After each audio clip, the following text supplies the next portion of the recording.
हाँ जी, हेलो बच्चों। आज ये फिर से स्वागत है आपका अपने यूट्यूब चैनल एलसीजी कॉमर्स क्लासेस में। और आज हम पढ़ेंगे, स्टार्ट करेंगे डेप्रिसिएशन। आज मैं डेप्रिसिएशन का कवर कर दूंगा आपको विद मेथड। ठीक है जी। आज मैं आपको डेप्रिसिएशन बता दूंगा क्यों है और क्यों लगता है। ठीक है जी, क्या है और क्यों लगता है। दूसरा, कॉस्ट क्या होती है एसेट की। ठीक है जी, कॉस्ट कैसे कैलकुलेट करते हैं एसेट की, और मेथड कौन से है आपके जो सिलेबस में है डेप्रिसिएशन को कैलकुलेट करने के लिए। तो मैं आज कोशिश करूंगा ये आपको 15-20 मिनट का एक बेसिक लेक्चर रिकॉर्ड कर दूं। उसके बाद मैं आपको डेप्रिसिएशन के जो मेथड है एसएलएम के उसके कुछ क्वेश्चन कराऊंगा विद प्रोविजन, फिर डब्ल्यूडीवी के विद प्रोविजन। उसके बाद में थर्ड लेक्चर रिकॉर्ड करूंगा, अलग से करूंगा डिस्पोजल का। ठीक है जी, जो आपका सेल्स के लिए लेजर बनता है। ठीक है जी, विद प्रोविजन का कॉन्सेप्ट है आपको पूरा कवर करके दूंगा। वहां से भी क्वेश्चन आते हैं कि मशीन 1 मशीन 2 वाले क्वेश्चन में मैं आपको कवर करके दूंगा। ठीक है जी, तो मैं आपको डेप्रिसिएशन एक बढ़िया लेवल पे कंप्लीट करके दूंगा। अभी आज हम बेसिक सीखेंगे ताकि हम धीरे धीरे इस पे पकड़ बना सके। ठीक है जी, तो ये जो डेप्रिसिएशन है, आइए स्टार्ट करते हैं जी। जो ये डेप्रिसिएशन है, ये इन डिक्रीज है असेट की वैल्यू में। सिंपल भाषा में जो डेप्रिसिएशन है वो असेट की वैल्यू में डिक्रीज है। ठीक जी, मैं एग्जांपल लेता हूं आपका। जैसे मेरे पास एक एसी है, ये मैंने 1/4/2022 को खरीदा 30K का। ठीक है जी, 1/4/2022 को 30K का मेरे पास एक एसी है। मैंने आपसे पूछा, आज है 1/4/2023। ठीक जी, मैंने कहा आप इसको मेरे एसी को परचेज कर लो 30K में। ठीक है, तो you will deny simply you will deny. Sir market value बढ़ गई हुई 50 का हो गया। नॉर्मल केस में हम पुरानी चीजों की वैल्यू कम होती है। ठीक है, उस आधार पे मैं आपको समझा रहा हूँ। होता क्या है, ये आप इसको एकदम से इतना वेरिएशन नहीं आता बेटे 50 की हो जाए। ठीक, सही है, एकदम से प्राइस लेवल पे इतना चेंज नहीं होता, हम नॉर्मल चेंज समझ रहे हैं। तो मैं आज आपको समझा रहा हूँ कि 30,000 की एसेट मैंने खरीदी थी नई 1/4/2022 को, आज 1/4/2023 है और ये ओल्ड एसेट है जी, मेरी ओल्ड होगी एसेट। और मैं आपको सेम प्राइस चार्ज करने बोल रहा हूँ, कह रहा हूँ आप मुझे 30 के दोगे क्या, तो आप मना कर दोगे, कहोगे मैं तो मार्केट से खरीद लूंगा इसके बराबर बराबर। तो आपकी ओल्ड एसेट के लिए मैं 30K क्यों दूं? क्योंकि आप कहीं ना कहीं ये नियम लगा रहे हैं कि पुरानी एसेट होगी है, इसकी वैल्यू कम होगी। ये सर ने यूज कर ली है, इसकी वैल्यू कम होगी। ये सर ने यूज कर ली तो इसकी वैल्यू कम होगी, सर को 30K नहीं मिलनी चाहिए। ये आपने नॉर्मल कॉन्सेप्ट लगाया, बात जायज है आपकी। आप नई आसपास में खरीद लोगे तो आप पुरानी एसेट 1 साल यूज हुई हुई क्यों आसपास पैसों में खरीदोगे? वो तो कम पे मिलनी चाहिए। आपको मार्केट रेट से कम पे मिले तो आपको कुछ बेनिफिट लगेगा, क्योंकि वो यूज का जो कॉन्सेप्ट है, वो जो आपने यूज करी है असेट को यूज करके, जो आपने डेप्रिसिएट कर दिया, उसकी वैल्यू में कमी कर दी यूज करके, उसकी लाइफ में कमी कर दी यूज करके, उसका तो आपने क्या करना चाहिए, वो अमाउंट रिकॉर्ड करना चाहिए, लो उसकी तरह वो अमाउंट हटा देना चाहिए। ठीक, तो आप पहला मैं आपको कारण बता रहा हूं एग्जाम्पल के साथ ही, क्योंकि आपके जो असेट है आप खरीद के रखते हैं वो धीरे धीरे इस्तेमाल करने से उसकी वैल्यू में डिक्लाइन होने लगता है, वही पोर्शन आपका कहलाता है डेप्रिसिएशन। सिर्फ सर यूज करने से होता है नहीं। देखो मैं दूसरा एग्जांपल लेता हूं, ठीक, जिसमें यूज बहुत ज्यादा नहीं होगा, टाइम होगा। मैंने मान लो कार ली 1/4/2022 को। ठीक, वो सिर्फ मैं शोरूम से चला के लेके आया, वो 10 किलोमीटर था। ठीक है, तो मैंने 20 लाख के ली, मुझे पसंद नहीं आई, मन नहीं किया बस। ठीक है जी, अच्छा नहीं लगी।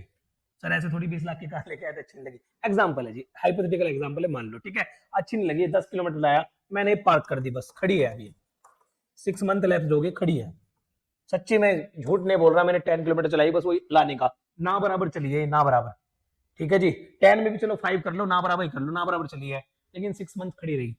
अब मैं कहता हूँ 20 लाख दे दो यार, बिल्कुल नहीं कि नहीं गाड़ी है, नहीं कि नहीं, 10 ही किलोमीटर चली है बस, उतनी तो आप भी लाएंगे, चला के लाएंगे अपनी ना, बिल्कुल एकदम नई गाड़ी है। कहेंगे जी देखो चली है नहीं चली है, बात मानते हैं आपकी। ठीक है, मीटर बता रहा है, चलो जी ठीक, तो हम तो ये कहेंगे फिर भी ये 6 महीने पुरानी है जी, 6 महीने ये ओल्ड है। क्या है जी, ओल्ड। इसका टाइम जो यूज हो गया, टाइम जो बीत गया इसका, वो आपने यूज बेशक कम की, लेकिन जो इसका टाइम बीत गया वो 6 मंथ लैप्स हो चुके हैं। तो आपकी ये 6 मंथ ओल्ड असेट है, 6 मंथ ओल्ड असेट है, हम इसकी वैल्यू ना के बराबर, हम इसकी वैल्यू नहीं के बराबर तो नहीं देंगे। तो ये नॉर्मल दो रीजन है, एक यूज होना और एक टाइम बीतना। इससे एसेट पुरानी हो जाती है, वो नई कीमत के बराबर की नहीं रहती, उसमें गिरावट आ जाती है, वो जो आपके पहले ओरिजिनल स्टेट में नहीं रहती। आपका जो ओरिजिनल स्टेट था, जो आपका ओरिजिनल था, पहले में था आपका, अज्यूम कर लो AC 30K की थी जो, ठीक है, वो 1 साल बाद 30 के नहीं रहेगी। एक कार भी जो आपकी 20 लाख की थी, टाइम बीतने पे 6 मंथ पे कितने की नहीं रहेगी, 20 लाख की नहीं रहेगी। इसमें कुछ गिरावट आ जाएगी। हिंदी में जी वर्ड गिरावट माने वैल्यू का गिरना। ये जो वैल्यू का गिरना है, ठीक, दो रीजन मेन है इसमें। एक तो आपका यूज, एक टाइम, ये दो आपके मेन रीजन हैं असेट की वैल्यू में गिरावट के, यानी कि डेप्रिसिएशन के। डेप्रिसिएशन समझ गए सर, वैल्यू में गिरावट है, जो दो मेन कारण है, यूज करने से और टाइम बीतने से, उनके पुरानी होने से क्या हो जाता है, वैल्यू कम मिलती है। मार्केट में भी चाहोगे तो इतनी वैल्यू नहीं मिलेगी। तो धीरे धीरे हम बेच नहीं रहे हैं सर, फिर भी हम यूज कर रहे हैं, एसेट पे पुरानी हो रही है। तो ये एक नियम है कि आपकी पुरानी एसेट की वैल्यू जिस दिन आपने ओरिजिनल डेट को जो खरीदी थी उतनी नहीं रहेगी, वो कम होगी। उस कम को करने के लिए, उस वैल्यू को रिकॉर्ड करने के लिए हम किसका इस्तेमाल करते हैं, डेप्रिसिएशन का। किसका इस्तेमाल करते हैं, डेप्रिसिएशन का। क्या है जी, एक तरह से लॉस है जी, एक तरह से लॉस है असेट की वैल्यू में, असेट की वैल्यू में गिरावट है। ठीक है जी, कैसा लॉस है जी, ये कहीं पे करना पड़ता है, नहीं जी, ये नॉन कैश है। बच्चे याद रख रहे हैं, एमसीक्यू में पूछ सकता है, और ये नॉलेज के पॉइंट ऑफ व्यू से बहुत स्ट्रॉन्ग बात है। ये नॉन कैश है, ये किसी को नहीं देना, ये अपने पीएनएल अकाउंट से, प्रॉफिट एंड लॉस अकाउंट से ही डेबिट कर लेना होता है। इसको अपने ही रखते हैं एज ए रिप्लेसमेंट। किसके लिए, ये वर्ड, ये आपका जो आपने प्रॉफिट को काटा है, ये आपके काम आ जाएगा रिप्लेसमेंट के लिए। किसके लिए, आगे असेट खरीदोगे, आप धीरे धीरे इस लॉस को कवर कर रहे हो पीएनएल अकाउंट से, अपने प्रॉफिट को कम कर रहे हो धीरे धीरे। ठीक जी, तो ये जो आप अमाउंट आज कम कर रहे हो डेप्रिसिएशन के नाम पे, ये आपको आगे जब असेट रिप्लेस करोगे, ये वहां काम आ जाएगा, आपका जो कटा हुआ अमाउंट है। ठीक है जी, तो इस तरह की सोच से बनाते हैं। पे तो किसी को नहीं करते, लेकिन ये इकट्ठा कर लेते हैं, एक तरह से काट लेते हैं प्रॉफिट से, उस अमाउंट को सेट असाइड कर लेते हैं, ठीक, कि ये काम आ जाएगी रिप्लेसमेंट की। ठीक जी सर, एक ही कारण है, दो तो वजह है, मैंने मेन बता दी सर, और भी है। हाँ, जो दो वजह है वो कभी कभी होती है, जरूरी नहीं है कि वो हर नॉर्मल कोर्स में लगे, वो नॉर्मल नहीं है। एक आपका ऑब्सोलेंस दिया है बुक में, जैसे आउटडेटेड हो जाना असेट का। ऑब्सोलेंस जो वर्ड दिया है, आउटडेटेड हो जाना, आउटडेटेड होगी जी असेट, इसके कोई टेक्नोलॉजी खत्म होगी, या आपकी नई मार्केट में अच्छी टेक्नोलॉजी, अच्छी असेट आ गई, तो आउटडेटेड का खत्म होना, ये आपकी नॉर्मल कोर्स में नहीं होती, कभी कभी होती है। एक आपका है एक्सीडेंट।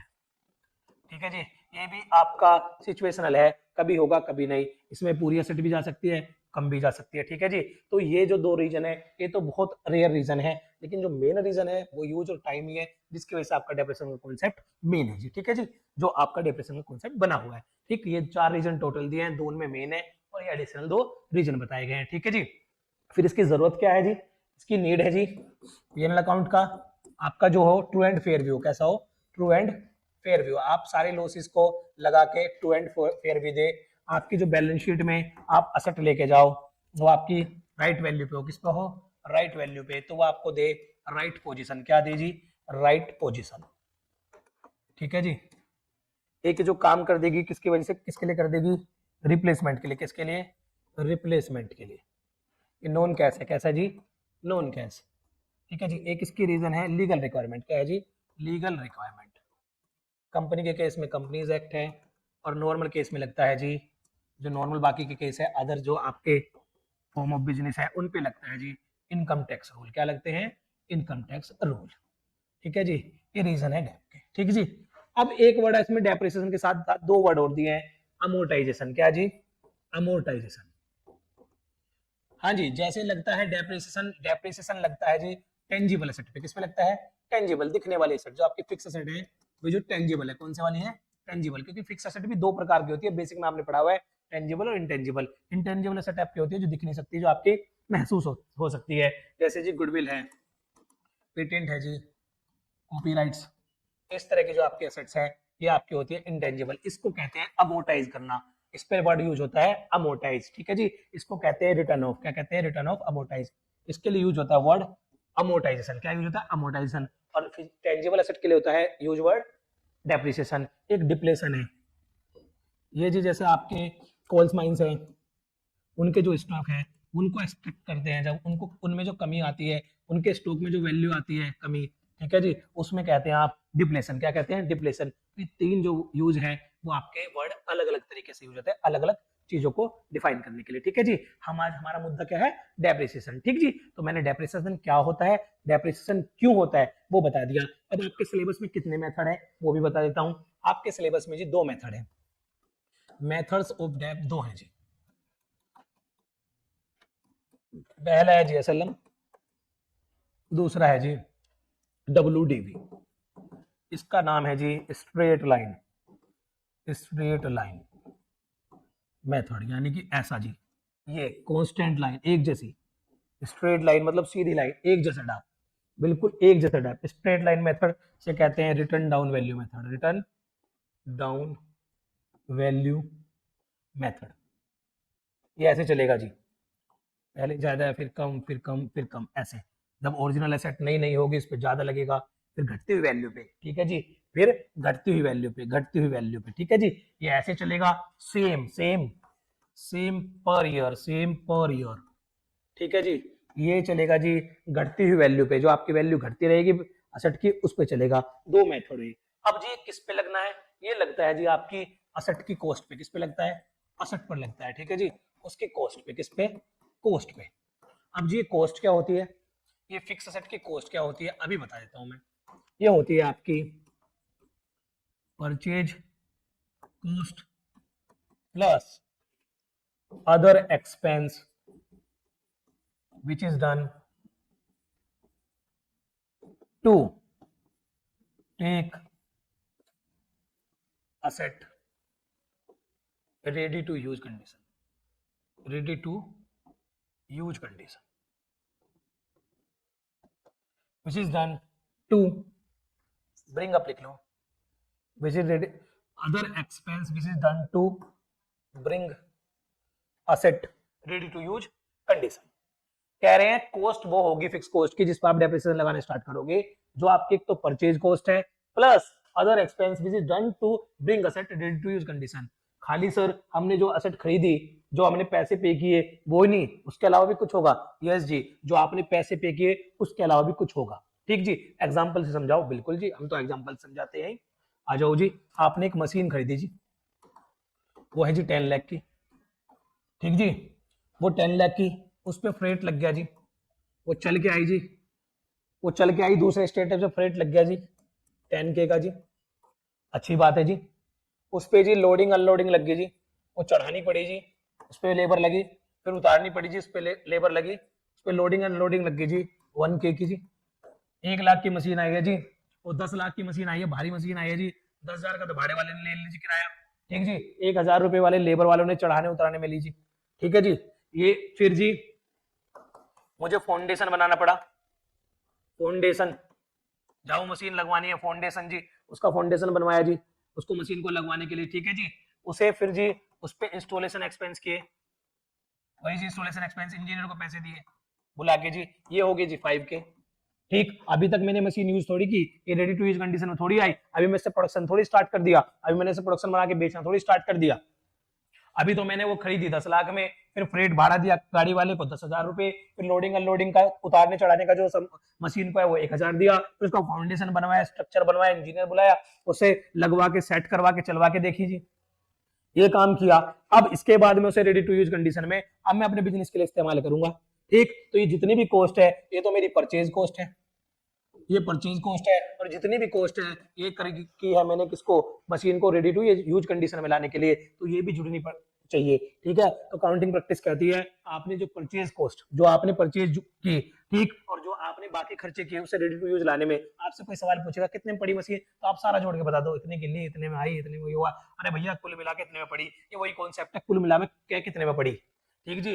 10 लाख 10,000 और ये 6,000, ये टोटल मिला के मुझे पड़ी 10 लाख 16,000 की। रेडी टू यूज तक लाने के लिए मैंने सारे खर्चे जोड़ दिए, कोई ऐसा खर्चा हो ना जो जरूरी नहीं है रेडी टू यूज तक का, ठीक, उसे मत काउंट कर देना।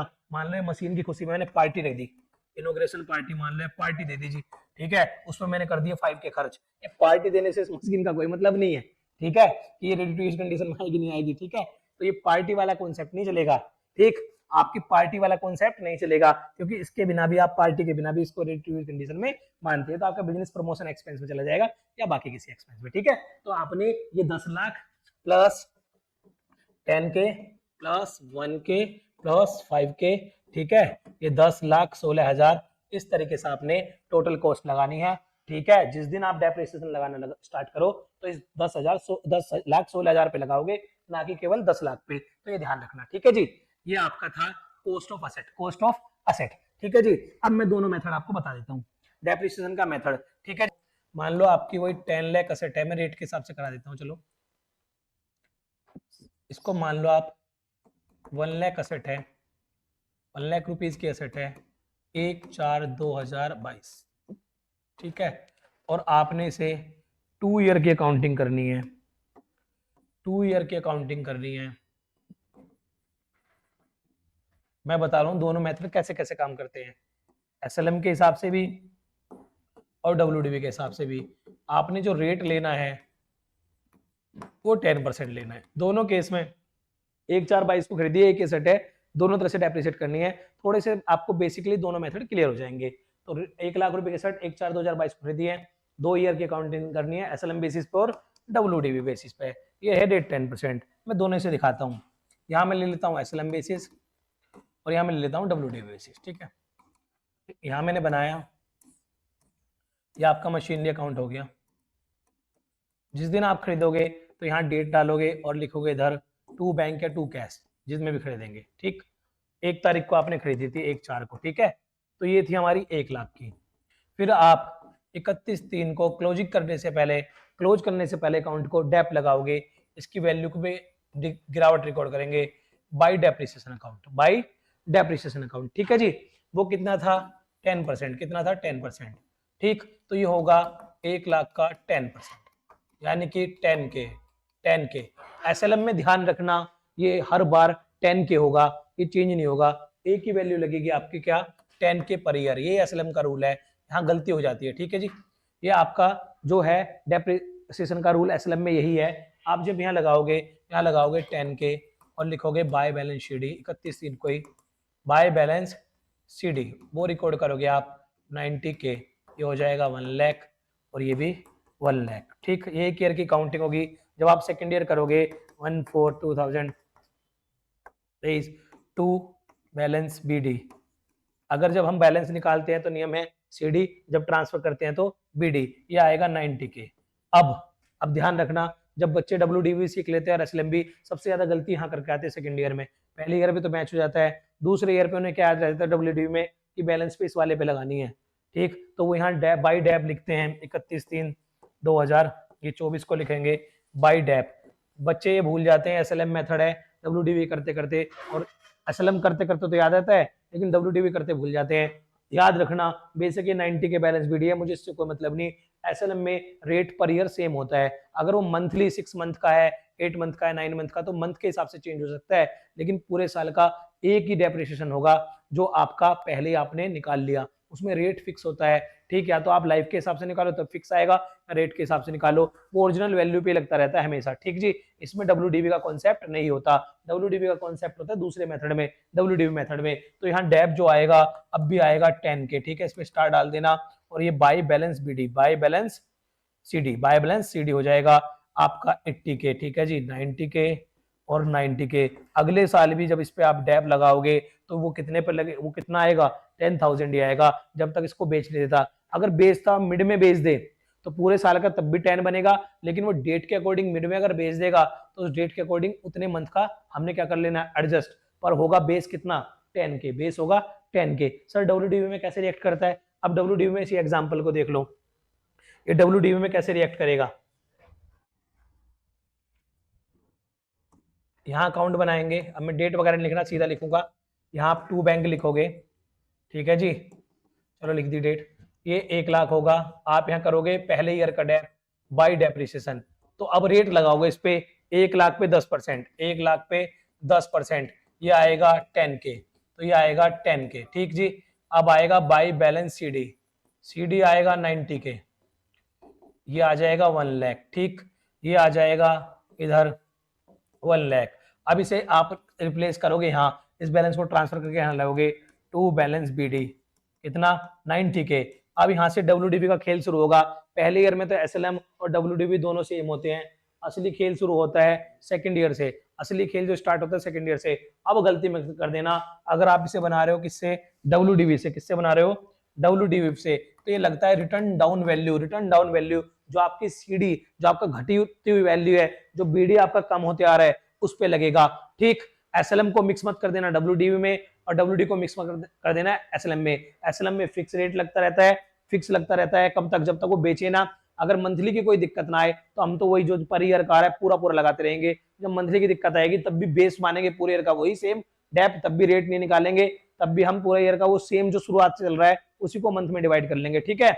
लेकिन जब WDV आए तो ध्यान रखना हर बार बैलेंस BD पे रेट लगेगा, इस वाले बैलेंस पे रेट लगेगा WDV में। अब यहाँ लगेगा बाय डेप, फिर से मैं क्या करूंगा 90 के जो मेरा बैलेंस है उसका 10%, उसका 10%। अब यहाँ आएगा 9K, यहाँ आएगा 9K, ये बैलेंस हो जाएगा आपका by balance CD, by balance CD 81K 90K और 90K। ध्यान करो जी, यहाँ पहले साल भी 10,000 डेप्रिसिएशन, दूसरे साल भी 10,000। SLM में डेप्रिसिएशन नहीं बदलता जब तक कोई मंथ का पंगा ना है, ठीक है। मंथ का बेसिस बनाना तो इसके आधार पे, लेकिन WDV में हर बैलेंस पे रेट आपका डेप्रिसिएशन बदलता है, इसलिए से कहते हैं रिटर्न डाउन। जो आपकी वैल्यू घटती जा रही है उस पे रेट निकालना, घटती हुई वैल्यू पे रेट निकालना। पहले 1 लाख थी हमारी एसेट की वैल्यू, हमने 1 लाख पे लगाया, फिर घटती हुई वैल्यू हमारी 90K थी, क्योंकि 1 लाख में से 10,000 की तो हम खा चुके, मतलब डेप्रिसिएशन एडजस्ट हो चुका, डेप्रिसिएशन एडजस्ट हो चुका, उसमें जो घटी हुई वैल्यू आई इसे कहेंगे आपकी return down value. Balance BD जो आया है वो 90K आया, फिर हमने उस पे 90K पे 10% लगाया, कितना डेप लगाया 9K, कितना लगाया 9K, फिर आया 81K 81,000, ये टोटल 90K किया। अगली बार हम जो डेप लगाएंगे अगर कुछ नहीं होगा, जैसे टू बैलेंस BD यहाँ लिखेंगे 80K, तो इस 80K पे हम डेप लगाएंगे आगे चल के, ठीक है।